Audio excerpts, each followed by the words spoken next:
Gracias por acompañarnos en La Vía del Diálogo, una producción de lavía.cr para la Universidad Latina de Costa Rica. Nos encontramos hoy en el despacho de la Vicepresidenta de la República, doña Ana Elena Chacón, que ha tenido la gentileza de recibirnos y conversar con nosotros.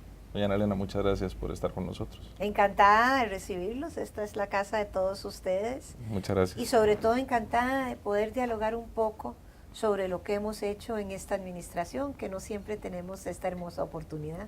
Muchas gracias, doña Ana Elena. Antes de entrar en materia de lo que ha hecho usted en esta administración, y para quienes no conocen su trayectoria, usted tiene una larga trayectoria de servicio público, tanto en la función pública como en las organizaciones privadas, y siempre ha tenido en sus temas la preocupación por la pobreza, por la equidad, por los temas de género, por la agenda de discapacidad. Y bueno, lo hizo cuando fue viceministra de Seguridad, cuando fue diputada, pero ¿cómo es ahora, estando aquí en el corazón de la administración pública, en el centro del poder? Yo creo que este cúmulo de experiencia le ayuda a una a trabajar de una mejor forma. Por lo menos me ha pasado el enorme privilegio de tener que implementar leyes que yo impulsé desde su primera letra. Por ejemplo, lo que es la reforma a la ley de FODESAF, la implementación de leyes de protección a la niñez y la adolescencia, la implementación de la reforma a la Junta de Protección Social, en fin, una cantidad de cosas que yo soñaba desde el papel, porque no es lo mismo ser diputada, ¿verdad? No es lo mismo estar en el legislativo que en el ejecutivo. Son apasionantes ambos, puedo decirlo.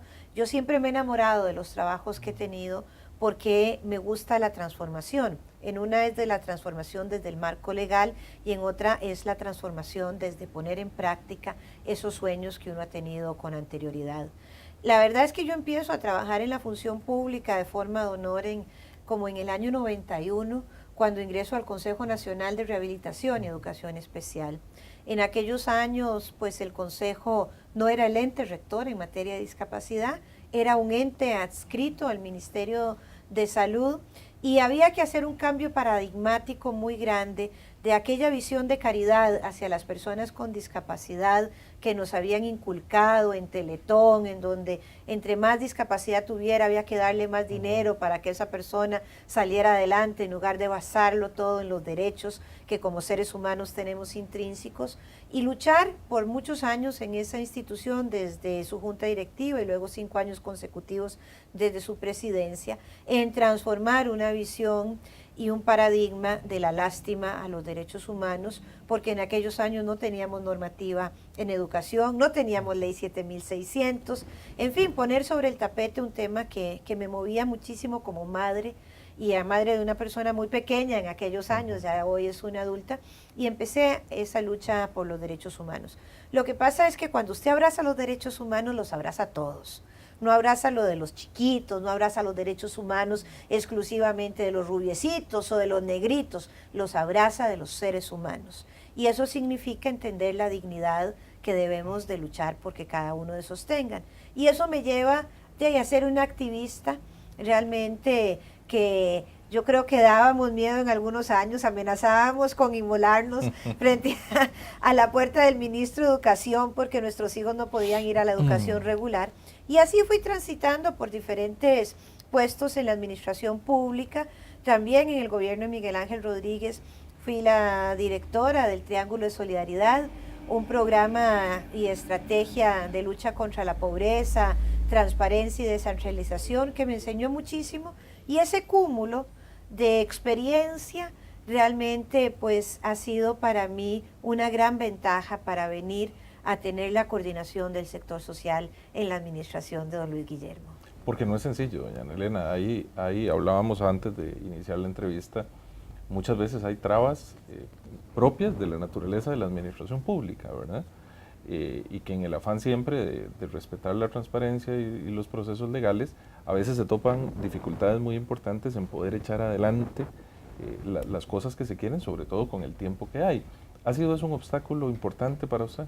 Yo encontré un país que tenía islas en la administración pública, es decir, el INAMU hacía lo que le correspondía, el IMAS, el INA, por llamar a algunas instituciones del sector, y lo que traté de hacer desde el principio es mirarnos todos como entes articuladores, porque la pobreza es multicausal, y mirar cuáles son las causas que llevan a las personas a estar en condición de pobreza y cómo las podemos abordar desde los niveles de expertise que tenemos en todas las instituciones. Y es por eso que realmente hoy siento una sinergia hermosa desde el Consejo Presidencial Social, porque además a mí me parece que ejercer el liderazgo se debe ejercer de una forma en donde uno enamore a los demás de lo mismo que yo estoy enamorada. Es decir, no es golpeando la mesa, no es llevando exigencias, no es pegando gritos o diciendo yo soy su jefa. Es mostrando cuál es el tejido social que nosotros queremos reconstruir.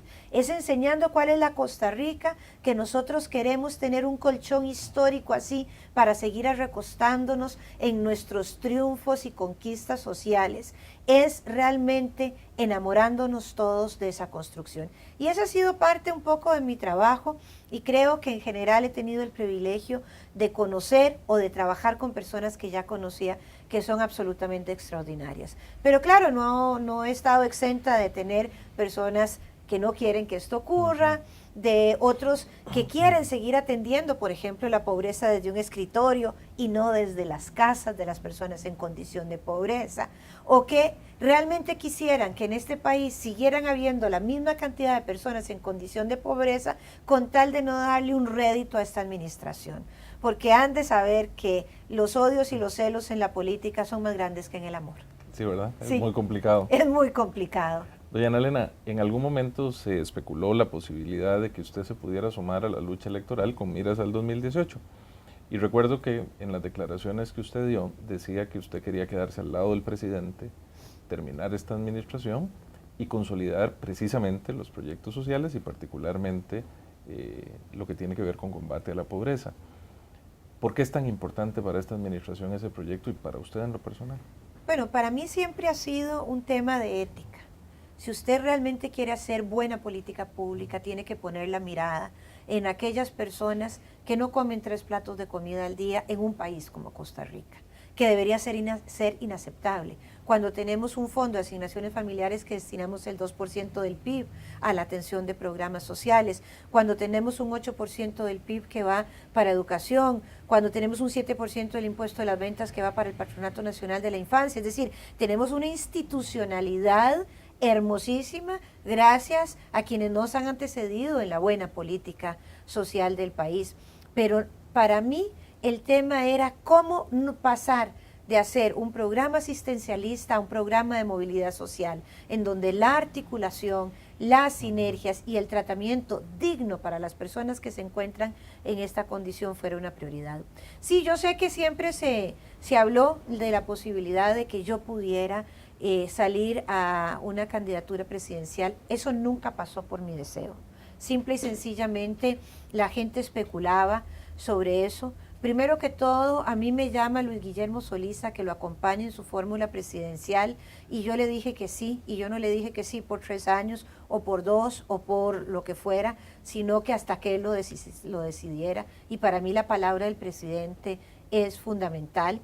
Yo le dije que lo acompañaba y yo le soy leal al presidente hasta el último día de mi vida porque nunca me ha dado una razón para no serla.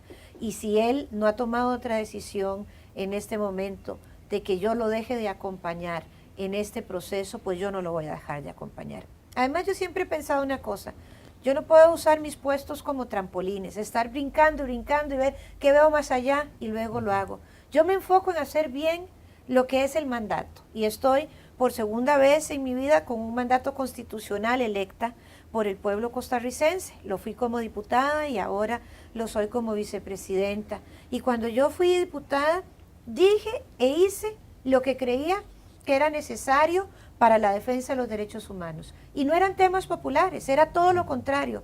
Eran temas que me traía constantes críticas, pero nunca me quedé callada pensando en que eso me iba a imposibilitar a llegar a otro puesto. Cerré mi periodo como política y 4 años después vuelvo a la política realmente acompañando a un gran ser humano como es el presidente Solís Rivera y aquí me tendrá hasta que él lo desee. Doña Ana Elena, en materia de combate a la pobreza, de toda esta estrategia que el gobierno ha planteado y que usted dirige, ¿cómo explicaría usted las razones que fundamentan el éxito, porque así lo han planteado muy claramente el gobierno, de esta iniciativa, de este programa, y en qué consiste? ¿Qué hace diferente hoy de lo que se hacía antes? Bueno, la estrategia Puente al Desarrollo es un cambio paradigmático en la atención a la pobreza. No es un tema clientelar para empezar, ni es un tema de que entonces las personas llegan a las instituciones que tienen el mandato X o Y de apoyar en alguno de esos temas para ser beneficiarios de estas instituciones.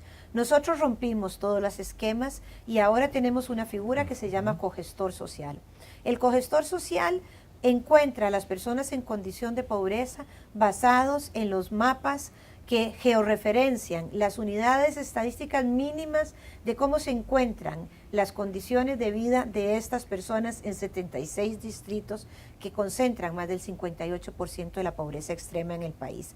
Eso quiere decir que estamos llegando donde nunca la institucionalidad había llegado, que estamos llegando de una forma diferente. Y un solo cogestor social le hace a usted un plan familiar si fuera una persona, una familia, Puente al Desarrollo. Y miramos cuáles son esas necesidades básicas insatisfechas para tratar de satisfacerlas de forma inmediata, porque el hambre no espera. Eso es lo primero que atendemos. Pero esto no lo hacemos simple y sencillamente dando subsidios, porque a punta de subsidios nadie sale de pobreza. Es generando movilidad social. De estas familias que hemos atendido hasta el momento, que son alrededor de 28,000 familias, tendremos 27,300 nuevas más cuando termine la administración, para alcanzar un total de 56,400 familias que estarán bajo la estrategia Puente al Desarrollo, quienes tendrán también un contrato firmado con el Estado costarricense diciendo que se comprometen a hacer varias cosas. ¿Qué es lo que les solicitamos? A las mujeres, que son el 80% de estas familias, están encabezadas por mujeres jefas de hogar sin compañero, y hay un 20% que está encabezado de hombres cabezas de hogar con compañera. Eso hace que veamos un poco el tema de las inequidades y cómo la pobreza tiene un rostro de mujer. A ellas les ofrecemos un curso de formación humana, es decir, estamos mirándolas como de nuevo las empoderamos para salir de ciclos de violencia, para que entendamos que somos capaces de insertarnos en el mercado laboral formal y además poder tener una autopercepción de ellas mismas de una forma diferente. El 100% de sus hijos, si son menores de edad, deben de ir a la escuela o al colegio, y si no lo hacen, no pueden ser parte de Puente al Desarrollo. Tratamos de tener estrategias de retención estudiantil, les damos las becas de Avancemos, les damos las becas de FONAVE. También buscamos cómo hacer aseguramiento por el Estado. Estas personas han estado en la informalidad y hemos pasado de 90 días que tenía que esperar antes el común denominador de las personas para ser beneficiarios del seguro por el Estado o de una pensión del régimen no contributivo, a que en algunas ocasiones las resolvemos en 8 días, pero el promedio está en 15 días de resolución.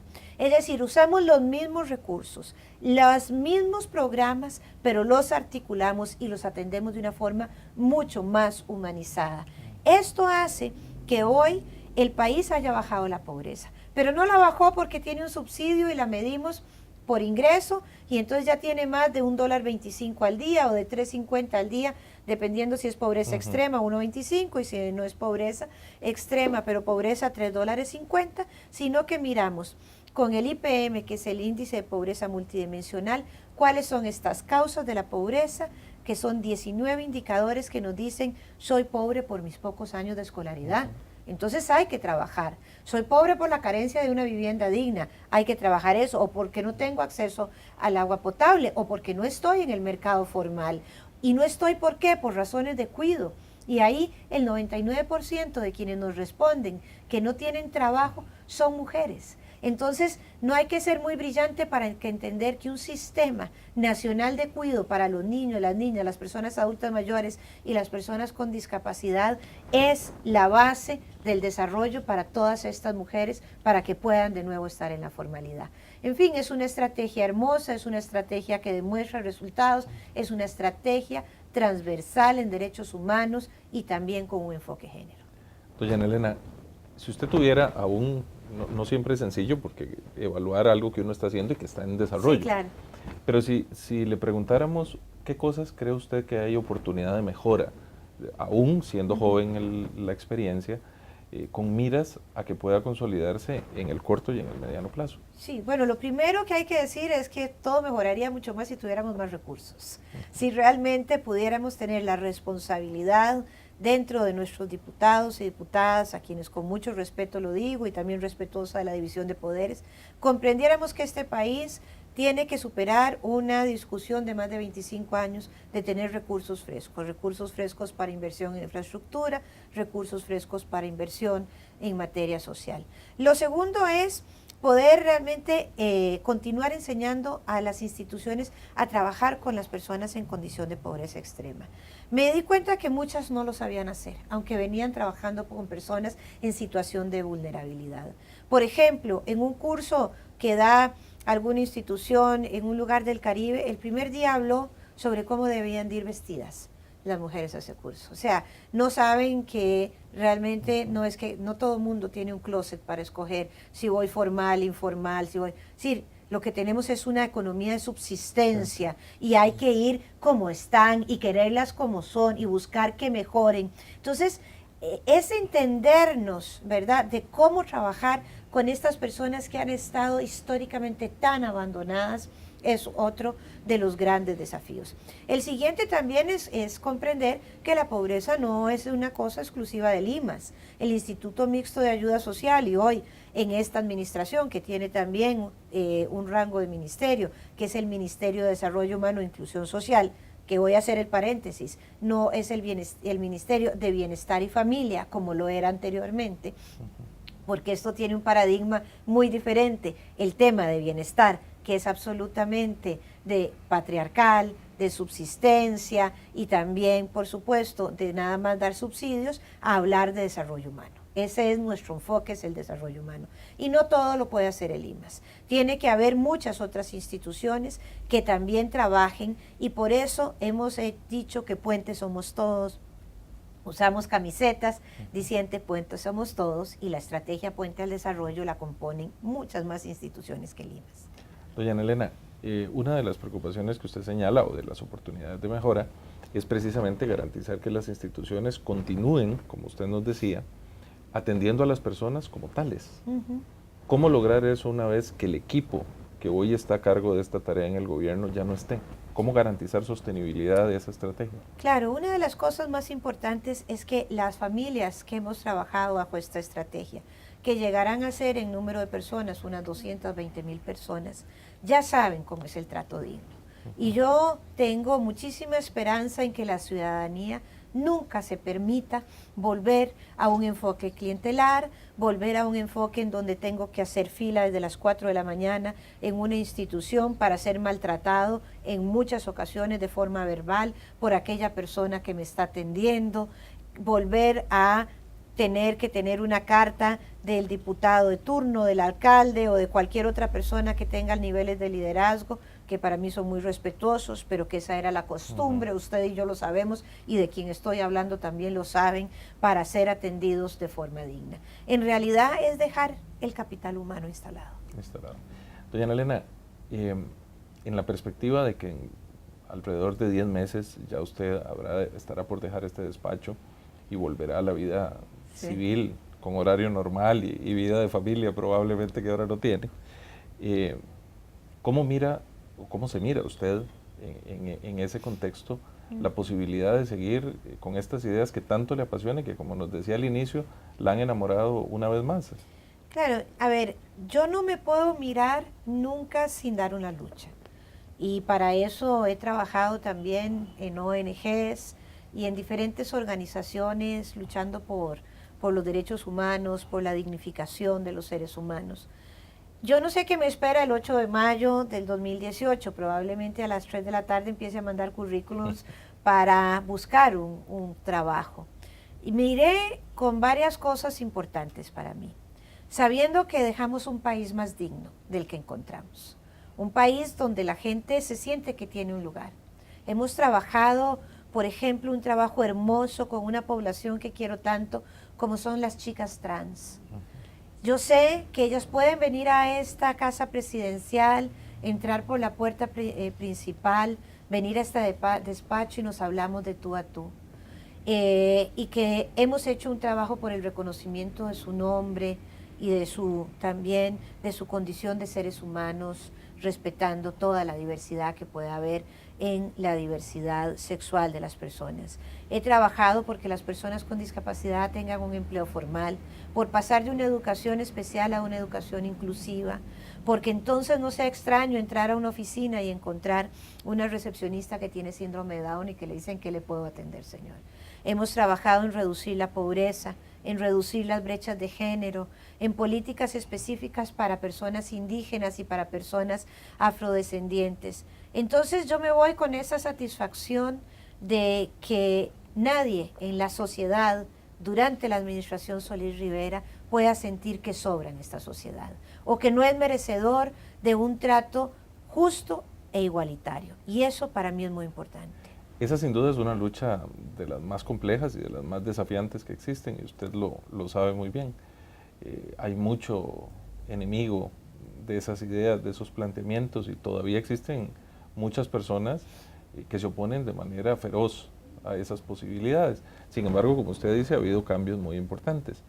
Ahora, curiosamente, yo sé que usted tiene prohibición de referirse a temas de política electoral, pero llama la atención que hasta el momento, salvo que el domingo ocurra otra cosa, no hay una mujer que aspire a la presidencia de la República para las próximas elecciones. ¿Eso qué sentimiento le genera, doña Nelena? En realidad lo que me hace es mirar la realidad, donde en pleno año 2017, ya ha entrado el siglo XXI, existen grandes brechas de género, ¿verdad? Y en los lugares de toma de decisiones. Si nosotros lo vemos también desde el punto de vista empresarial y vemos cuántos CEO hay en las grandes empresas del mundo, cuántos son hombres, cuántos son mujeres, esa brecha persiste. Entonces eso quiere decir que la tarea no está acabada. Hoy estaba yo en la mañana hablando con un grupo de empresarios que estábamos viendo temas del sello de igualdad del INAMU, y realmente digo, es increíble que tengamos que sentarnos todavía a hablar de esto. Es increíble que hace un par de meses hayamos ido a disfrutar un concierto extraordinario de la Sinfónica Costarricense y que por primera vez una mujer haya dirigido la Sinfónica. Y digo, es que todavía en pleno siglo XXI vemos mujeres que hacen las cosas por primera vez. Imagínense los años de rezago cultural y de desigualdad y las brechas que hay que ir cerrando. La noticia sería si hubiera una mujer y no todos hombres, porque en realidad en este país pues sí hemos tenido el privilegio de tener una mujer presidenta. Yo creo que doña Laura logró romper ese paradigma. Y en esto yo siempre defiendo a doña Laura porque hay gente obviamente detractora de su gobierno, como lo hay de nuestro gobierno, y dicen, es que no van a volver a confiar en una mujer. Y yo digo, a ver, es que no es un tema de si es mujer o no es mujer, es que si hubiésemos tenido un hombre que para su opinión no cumplió las expectativas como presidente, nadie se estaría planteando no vamos a volver a votar por un hombre. Pero sí se lo dicen a doña Laura, a quien le profeso un gran respeto y un gran cariño también, y no estamos analizando su gobierno aquí, sino los comentarios machistas y misógenos que ella tuvo que enfrentar con los detractores de su gobierno. Entonces a mí me parece que seguir diciendo que si tenemos o no tenemos una buena mujer porque fue mala o fue buena es una barbaridad en estos momentos de la historia. Pero yo sí quiero decir que las mujeres tenemos que trabajar más, tenemos que demostrar más. No tenemos las mismas horas libres que los hombres. La encuesta de tiempos nos lo dice con claridad. Yo llego a mi casa y tengo que atender mis hijas, que si bien son adultas, pero bueno, tengo una hija con discapacidad que requiere de mi atención constante en lo que yo pueda darle, y ahí estoy yo en eso, esté cansada, esté triste, esté preocupada o no. En realidad no hay una división sexual del trabajo como corresponde todavía, y yo espero que muchas mujeres lleguen a gobernarnos. No estoy diciendo de uno u otro partido político, no solo por la prohibición, sino porque tengo una vocación democrática en donde la alternancia del poder realmente sustenta la democracia. Y creo que debemos de darnos el gusto de tener más mujeres en el poder para tener esta visión 360 y de complicidad que podemos tener los hombres y las mujeres cuando hacemos las cosas en conjunto. Sin duda, doña Nelena. Usted plantea entre los temas que le preocupan y sobre los cuales va desarrollando esta conversación, algo que me parece muy interesante y que me atrevo a preguntarle. A 3 años y un poco más de ejercer la vicepresidencia, con la experiencia pública que usted tiene, ¿conserva usted algunos rencores, algunas tristezas, algunos sinsabores de esto que acaba de mencionar, de lo que podría ser el juzgamiento severo, equivocado o parcial de los esfuerzos de la presente administración? No, es que sinceramente, ve, a mí las cosas malas se me olvidan rapidísimo, para empezar. Eso es muy bueno. Y tengo tanto que hacer como para cargar con rencores. Yo trato todos los días de limpiarme el alma. Yo quisiera decir que hemos sido un gobierno que le ha costado tener una buena prensa, ¿verdad? En general, si yo solo leyera el periódico y no viera las obras en realidad, pues pensaría que hay muchas cosas que no están pasando, que yo sé que sí están pasando. Pero yo tenerle rencor a un periodista, pues no, jamás, ni se me ocurre. Sí hay gente que no comprende los cambios de los tiempos, pero tampoco gasto mi energía en el tema del rencor. Yo gasto más mi energía en el tema de la batalla. En no darme por vencida nunca, en poder seguir levantando la voz. Y le agradezco a la vida que siempre me permita tener un espacio donde mi voz sea escuchada. Y sé que es un privilegio mío porque hay cientos de voces que nadie las escucha. Entonces cuando yo hablo, pienso en esas mujeres anónimas, en las que no tuvieron la oportunidad que tuve yo de nacer en la casa que nací, de las oportunidades, de estudiar, de aprender, de conocer gente maravillosa en la vida, y la que no es tan maravillosa simplemente la sacamos de la vida y seguimos con la maravillosa. Trato de ver esta vida con mucho optimismo, pero sobre todo que nunca nos deje que un resentimiento realmente no nos permita continuar avanzando. Además, entre más difícil se pone alguna lucha, más me dan ganas de emprenderla, porque si yo creyera en algún momento que esta lucha va a dañar a otro ser humano, pararía de inmediato. Pero en verdad yo quisiera irme de este mundo sin haber dañado a un solo ser humano. Y las luchas por los derechos humanos y la lucha por la reivindicación de esta dignidad que hablaba yo hace rato, no es una lucha que se pueda aplacar porque me resentí con alguien. Simple y sencillamente hay que seguir, porque lo merecen también las voces que sí fueron acalladas. Hay que acordarse que las mujeres votamos y que muchas mujeres hicieron huelga de hambre y se amarraron a los portones en los parlamentos del mundo entero, y en Costa Rica no fue la excepción desde el primer manifiesto feminista que escribió Ángela Acuña Brown para que las mujeres vayamos a votar. Entonces, cuando yo voy a ejercer mi derecho al voto, que no me costó nada porque yo nací y esto ya estaba dado, tengo que recordar a esta gente, tengo que agradecerle a estas mujeres que tuvieron la gallardía de ser irreverentes con el sistema y, por supuesto, de atreverse a decir que la justicia se construye cuando todos tenemos un lugar dentro de la sociedad. Doña Ana Elena, ¿cuál cree usted que son o algunos de los desafíos más importantes que esperan al próximo gobierno, con independencia de quién resulte electo? Bueno, me parece que el desafío principal es el desafío de las finanzas públicas. Realmente nosotros todos los días hacemos inminentes esfuerzos. No solo hemos hecho recortes importantísimos que han hecho que nosotros redoblemos el trabajo porque hemos carecido de personal donde más se necesitaba, porque no teníamos recursos para el pago, pero realmente este país ya no es sostenible con la tasa impositiva que tiene. Eso no es mi rango de acción, eso lo ha trabajado el señor presidente con el señor vicepresidente, pero yo lo vivo y lo sufro desde el sector social, donde yo quisiera hacer mayores inversiones de cobertura y de oportunidades para las personas y carecemos de esos recursos. Y si me voy al tema de infraestructura también, ese es un gran desafío. Pero también tiene el desafío de mejorarnos como gobierno. Nosotros hemos sido un gobierno honesto. Ya no cabe que venga aquí alguien a gobernar desde la corrupción o la deshonestidad. Nosotros tienen que mejorarnos en materia de lucha contra la pobreza, porque no lograremos erradicar la pobreza extrema. Sí lograremos bajarla más, pero no erradicarla, y tienen que erradicarla porque tenemos los instrumentos y les dejamos diseñado, siempre perfectible, porque todos los días podemos hacer más, un instrumento como Puente al Desarrollo para hacer un abordaje para esto. Tenemos el desafío de erradicar la violencia en todos sus sentidos, pero muy especialmente hacia las mujeres, los niños y las niñas. En fin, los retos continúan porque como humanidad nunca se acaban. Cuando alcanzamos algo, nacerá otro más. Pero hay flagelos que es éticamente un imperativo tener que atacarlos con fuerza del día 1. Y uno de ellos sigue siendo el embarazo adolescente, el embarazo de niñas, y para eso también hay que tener gallardía y hablar sobre educación para la sexualidad, y hablar sobre desigualdades, y hablar también sobre la violencia hegemónica que se viene ejerciendo hacia las mujeres y especialmente hacia las mujeres más jóvenes. Doña Ana Elena, este es un programa creado en el seno de la comunidad universitaria y que nuestra audiencia fundamental son jóvenes, hombres y mujeres universitarios, profesores universitarios.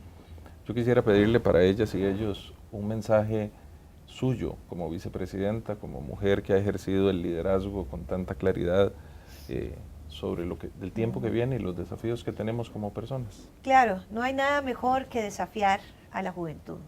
Y el desafío que yo siempre le digo es que ya no se vale tener hombres y mujeres jóvenes que tengan una mirada indiferente hacia la injusticia, que se apunten al racismo, a la homofobia, a la xenofobia, que realmente hagan núcleos donde piensen que se pertenece a unas castas o a unas élites. No, son hombres y mujeres privilegiadas porque están teniendo acceso a los conocimientos y ese conocimiento solo adquiere validez cuando la transmitimos para hacer de este país un mejor lugar. Muchas gracias, señora vicepresidenta. Le agradecemos la gentileza de recibirnos en su despacho, de haber tenido la oportunidad de conversar con usted. Nos va a faltar tiempo, pero bueno, gracias. Quizás tengamos una nueva oportunidad e invitarla siempre. Cuando vayan a enviar currículums, cuente con la universidad para tenerla entre nuestro cuerpo docente, ojalá pronto. Gracias. Y bueno, a ustedes que nos han acompañado en esta entrevista con la señora vicepresidenta doña Ana Elena Chacón, muchas gracias y los esperamos la próxima. Además soy exalumna. Además eso es cierto, sí. La señora vicepresidenta es exalumna y razón de más para recibirla con especial afecto. Gracias.